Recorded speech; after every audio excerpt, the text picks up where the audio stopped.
So one, it takes a lot of extra effort from our volunteers, and we don't have a lot of volunteers. Now, you know, maybe this is a strategy from government because they've got a lot of money and they can pay people. Well, opposition members, I think for the most part, don't have a lot of money and don't have a lot of volunteers, and maybe this is meant to make it harder on us. I don't know. Relevance. What bill are you on? 7 on an amendment that's in front of you. I don't think that addresses our problem with lists being used for things they shouldn't have been used for. Putting a phony name in there doesn't stop the action, the thing from going wrong in the first place. Supposedly it's a way of tracking it back, but as I've just pointed out, you don't actually track it back. You track it back to a whole bunch of people, and what are you going to do? Lay charges against all of them? I don't see how this is going to be effective. And the second one is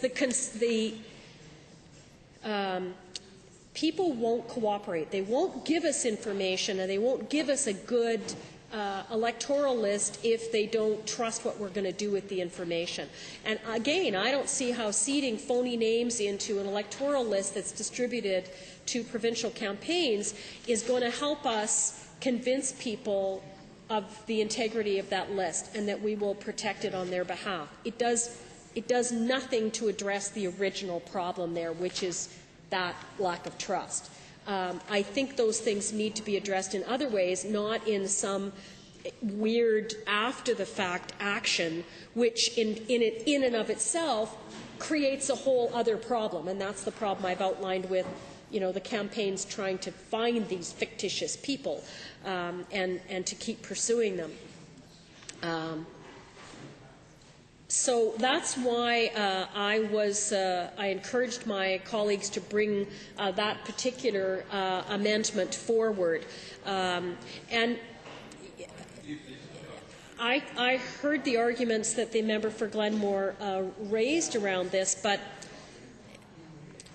and I think a lot of what he said is valid, but again, it doesn't address the problem. It just deals with after the fact, and I think it deals with it in a bad way. And actually, when I first got this act way back when and started going through it, and you can see all my sticky notes and little notes beside it, and when I actually get to this section, sorry, hang on, let me get it. What I've written in the side is, this is stupid. Has it been tested? And I'm sorry, it is. I mean, no disrespect to whoever came up with this, and I haven't been able to find it mentioned in the recommendations from the previous Chief Electoral Officer, but I think it is stupid. I think it's going to cause a lot of work for people that are just well-meaning volunteers, and it's not going to address the problems that it was put in there to address. It doesn't actually target the source of the problems. So thus, I am supporting the amendment that's in front of us, and I appreciate the opportunity to outline why I'm supporting it. Thank you very much.